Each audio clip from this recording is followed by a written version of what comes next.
So we're going to be doing Next Generation. Yep. All right. Just had to do that.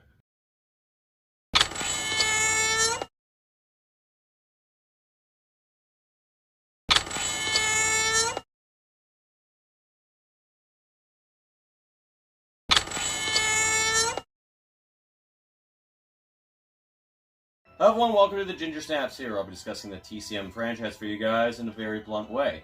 I'm your host, Steven Harrold. And I'm Kris. And we will be giving you guys our review for the Texas Chainsaw Massacre, The Next Generation. That came out in 1995. Yeah, it came out in 1995, and or as what the movie would call, The Return of the Texas Chainsaw Massacre. So why the name change suddenly? I don't fucking know. So it's been 5 years since the third Texas Chainsaw Massacre came out, and this movie had a little bit of some baggage because it had two well-known actors that weren't really well-known at the time. Renee Zellweger and, of course, Matthew McConaughey. But, of course, this movie is also widely regarded as one of the worst in the franchise. Now, of course, you being the Texas Chainsaw Massacre fan, I know you... It's been a few years since you've actually seen this one. Yeah, it's been a while since I've seen that one, and it's something, eh? it's out there. It's something. It's something you don't see nowadays. That's for damn sure. Yeah. So, with us finally watching it for the first time, it was one of those travel backs to memory lane, especially for me, because this, ironically, was the first Texas Chainsaw Massacre movie I ever saw. And ironically enough, it's like Halloween. Part 4 was the first one I ever saw, and this is the fourth one that I was the first one I ever saw. Now, granted, Part 4 of Halloween's better than this one. So, yeah, we're going to give you guys our review for The Next Generation. So, when it comes to the story of this movie, it's, tell me if you've heard this one before, okay? A couple of people go traveling down the road and their car breaks down or they need help and stumble upon the Sawyer house and shit goes awry because they run into Leatherface. It's same shit, except these people are coming from a high school prom. High school prom, yeah. The one chick finds her boyfriend cheating on her and steals his car and nice car. Yeah, and then and the other two are just in the backseat, I guess, fucking whatever, right? And then their car crashes, and yeah, then they're introduced to the family pretty quick, in quick succession. But it's another rinse and repeat of this fucking franchise, and it's the fourth fucking movie in. They did something a little bit different, but at the same time, it's more of the same, except when we get to that ending, where we're going to talk about that ending, this movie's fucking story just goes off the fucking rails. So, when you think of the story, what do you think? The story is it's just all over the place. It's all over the place. Like, they have the main thing of what they're planning to do, and then it just there's added this and that, and it's like how many more times can a fucking group of people just run into this fucking family? And of all the movies that feel like a Texas Chainsaw Massacre movie, this feels the least amount. I know we said this about the third film, where it looks like it takes place in Louisiana, but this film doesn't feel like it's a Texas Chainsaw Massacre movie. Not necessarily. It seemed like they focus more on Wilmer, who's Matthew McConaughey's character, and they focus more on the family. Yeah, his name is Wilmer. Although it's called Vilmer. Or Vilmer. Okay, but the problem is that, like I said, the story just... It's all over the place. It's almost, to me, it feels like this movie was not meant to be a Texas Chainsaw Massacre movie until someone's like, hey, let's make this into a Texas Chainsaw Massacre movie. It's almost like a Matthew McConaughey movie featuring Leatherface. Yeah, that sums it up pretty well. So when it comes to our protagonists, we're just going to talk about the three. Well, three of the four. I know I just put five because there's one I have to talk about. What a great credit that is.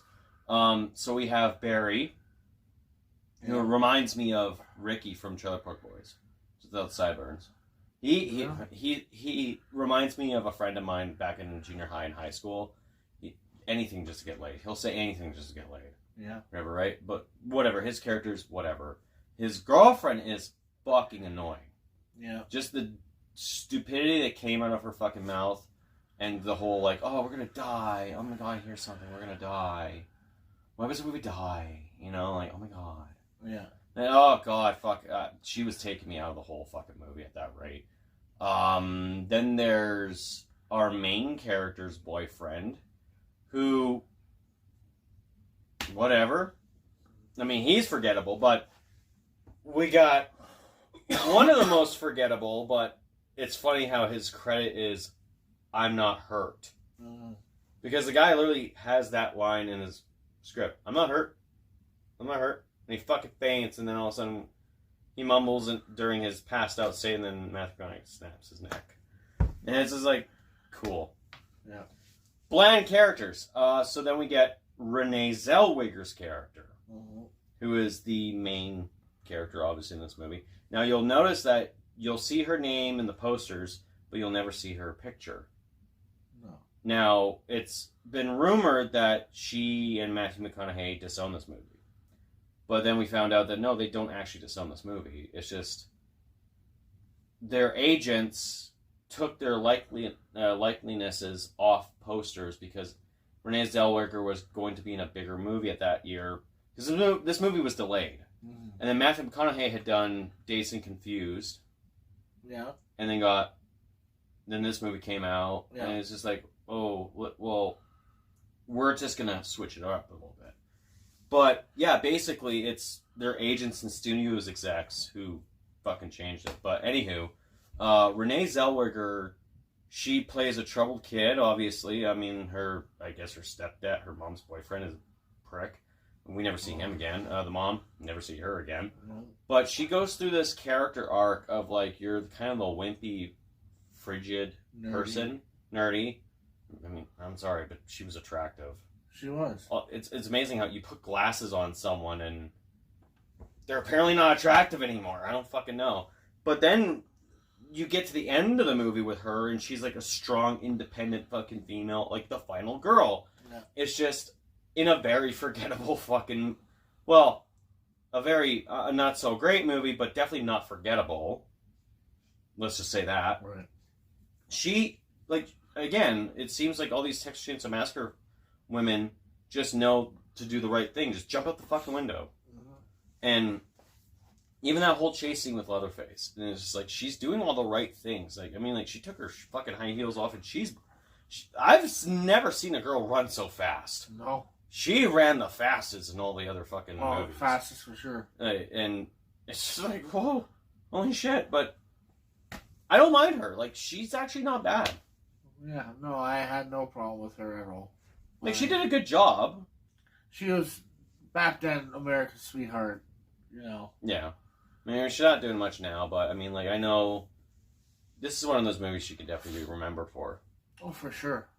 And I just didn't mind her character in this one. It's another good character. Mm-hmm. Yeah. So then we have the other family members who, this one guy who likes to recite quotes from famous historians, like one was William Shakespeare, or whatever. Then we have Vilmer's girlfriend, the big tits, whatever. At the time, she almost looked like an older version of Jennifer Aniston. At the time, I don't know. And then we have Vilmer, played by Matthew McConaughey. So, just to say that the one guy who just does all the quotes, he sucks. No. I don't care about him. He was a one-trick pony.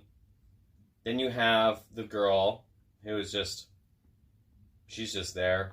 Yeah, she lives like off away from the main house. Well, she works away from the main house, Yeah. yeah. And it's like, okay, cool. But this movie is definitely memorable because of Matthew McConaughey. Yeah, 100%.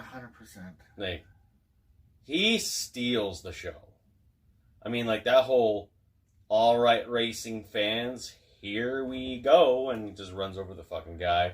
And then I love that quote with him. He's like, well, first, I'm going to kill you.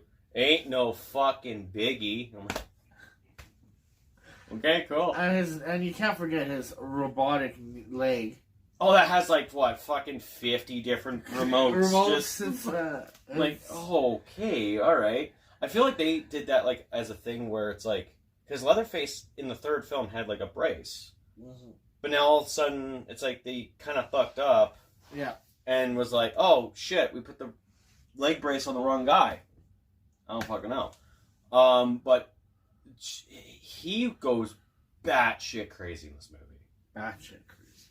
Like, was there even a part in the movie with Matthew McConaughey in it that you weren't fucking bored? No.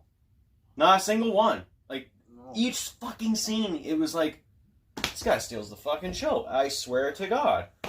And he's another guy who appreciates this franchise and appreciates the movie he was in. Oh, he's from Texas? Yeah, he's from Texas, so it was only fucking fitting that he was in a Texas Chainsaw Massacre movie. Yeah. But, I mean...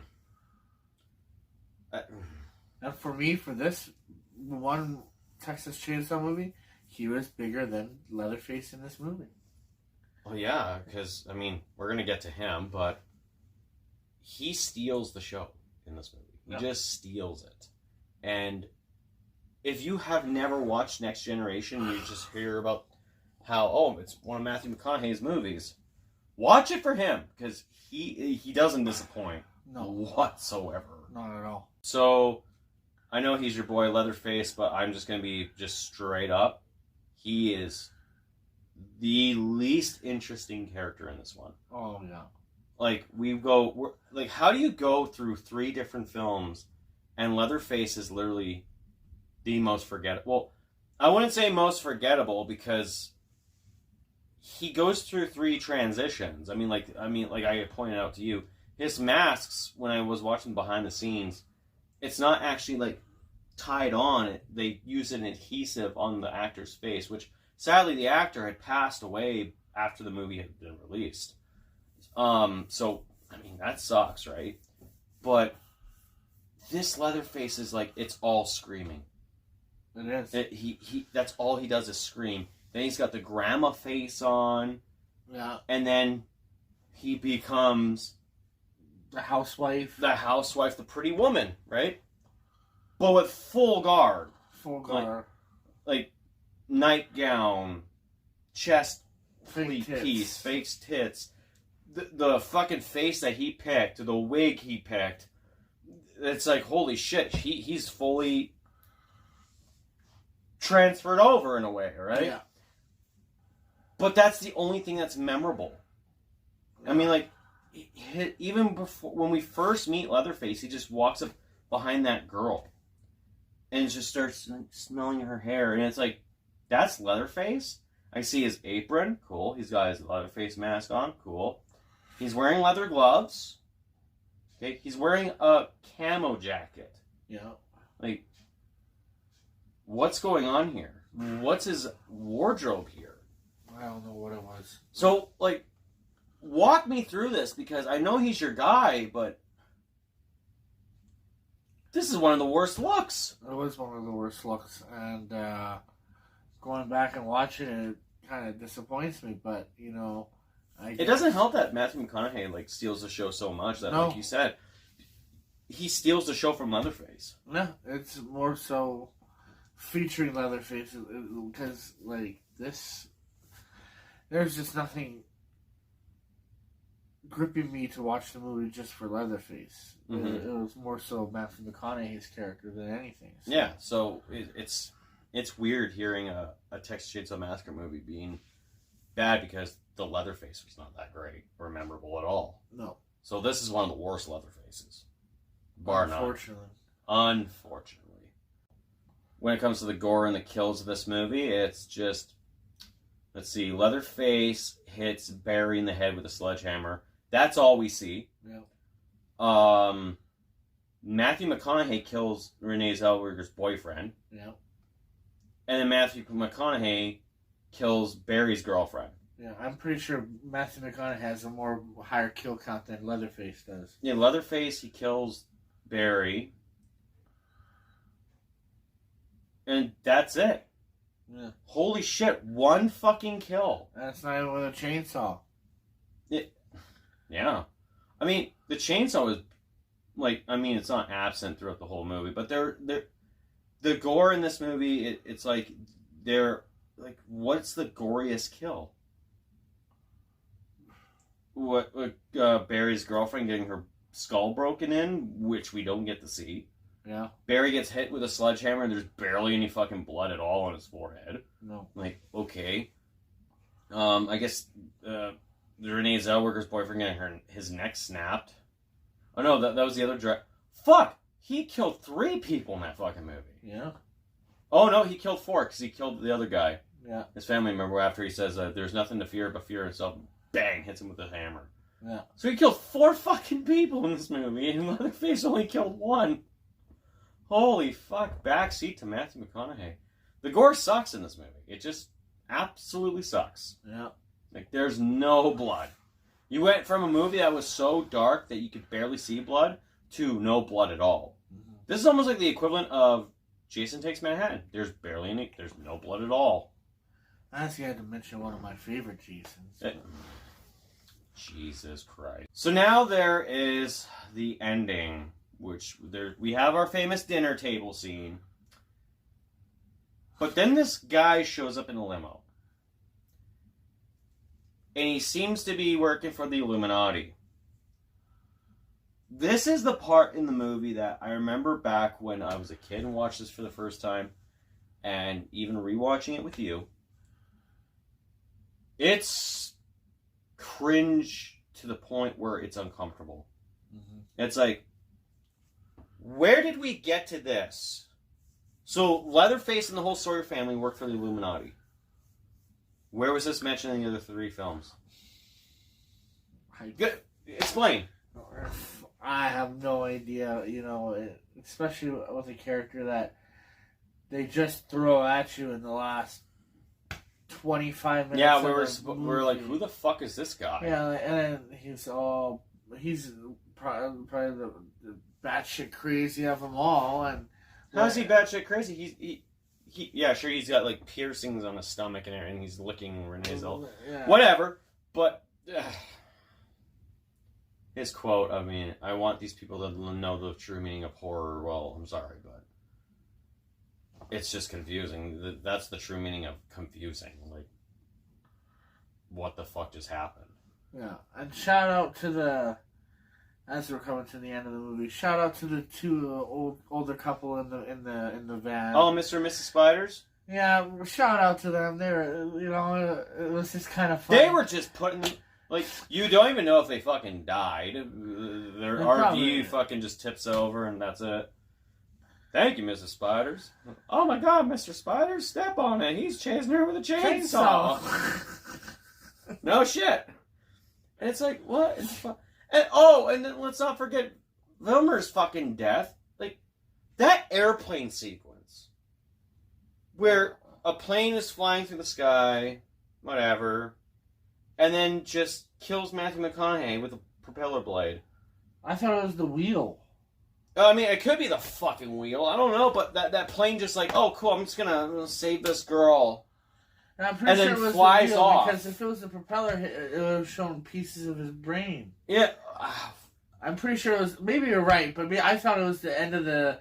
Because I thought he was starting to go down to... He did. He did go down the first time. Having the wheel kind of partly come out. And then, remember, when the RV crashes, he goes down the first time. And then no one has come out of the car yet. And then suddenly, out of nowhere, the plane just comes back, hits Matthew McConaughey, and then flies off. Yeah. Like, what a weird fucking ending. I think that was a hit. Sure, yeah, that's a hit. Sure. No pun fucking intended. But then we end where she's in the hospital, and we see the original actress who played Sally. Mm-hmm. She's laying on the bed, hospital bed, and the person that's wheeling her out is Gunnar Hansen. Yeah. But you would have never known that. I mean, the Sally Hardesty character, yes, you would have known that. But we would have never known about Gunnar Hansen. Yeah. Until someone had finally said, no, that was Gunnar Hansen. I'm like, oh, fuck, really? Okay. So, yeah, no, this... That ending just, after the Illuminati shows up, is just, what the fuck is going on here? It just derails. Well, you know, if you want to pack a little LSD one night and want to watch a movie, this is the perfect one. There's no even... Yeah, LSD, and you're not getting much of a trip. You're just confused at what the fuck you're watching. I've never taken it, but you might. I feel like I did watching this movie. You should watch the movie House. Oh, I the have Japanese version.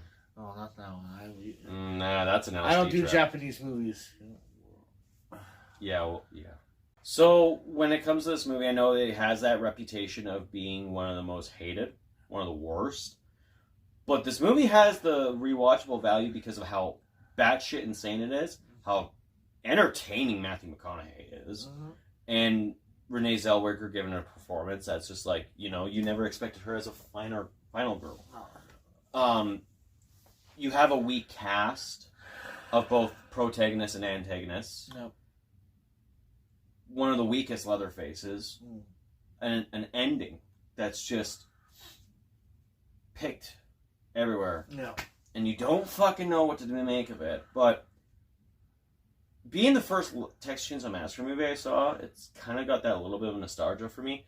But at the same time, it's like, it's not in the best way. It's not in a good... It's not like Halloween 4, where it's like, I can watch Halloween 4. Like, oh man, what a great nostalgia feeling. This one is like a, this is quite a journey. So...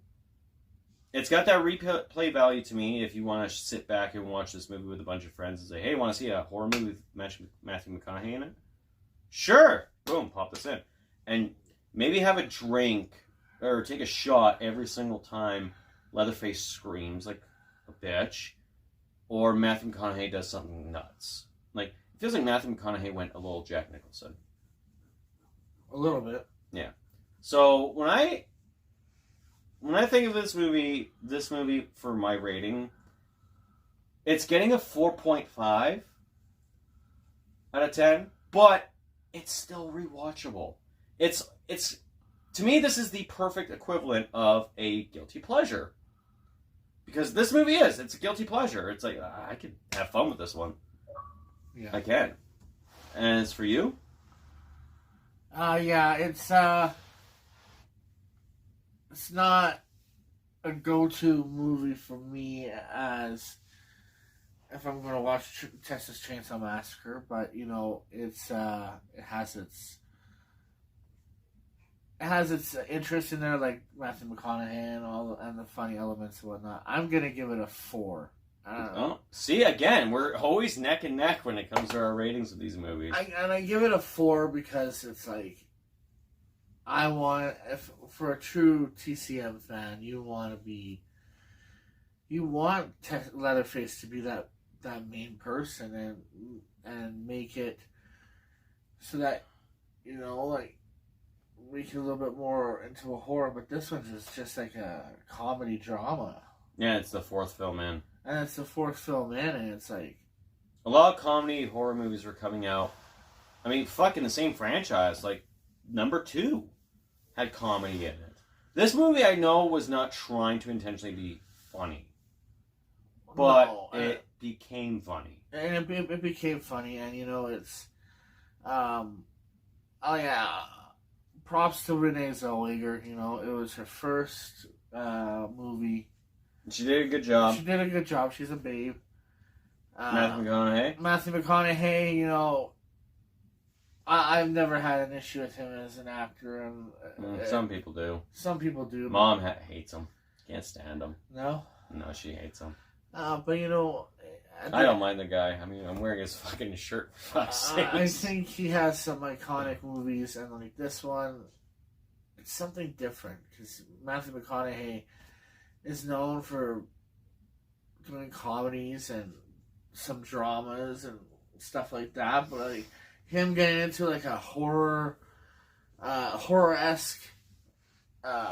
role where he just is batshit crazy.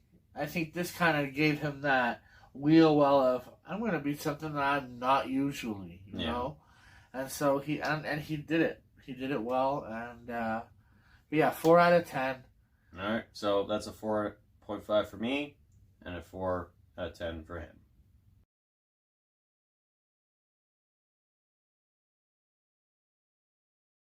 So guys, what did you guys think of Texas Chainsaw Massacre: The Next Generation? Let me know in the comments down below. Make sure if you like the video, make sure you give it the thumbs up and subscribe for more content. And don't forget to hit that bell notification so you get notified about all the other videos, especially when it comes to the TCM franchise that are coming out on this channel. Now, this is the end of the continuity timeline, but what we are going to be reviewing next is either a lot of people's favorites or one of people's least favorite, especially back in 2003, because we will be discussing the Texas Chainsaw Massacre 2003 remake. So, that's it from us. I've been your host, Steven Harrold. I'm Kris. And we will talk to you guys later. And remember, Saw his family. not in this fucking movie. The Illuminati is family. Alright. Alright.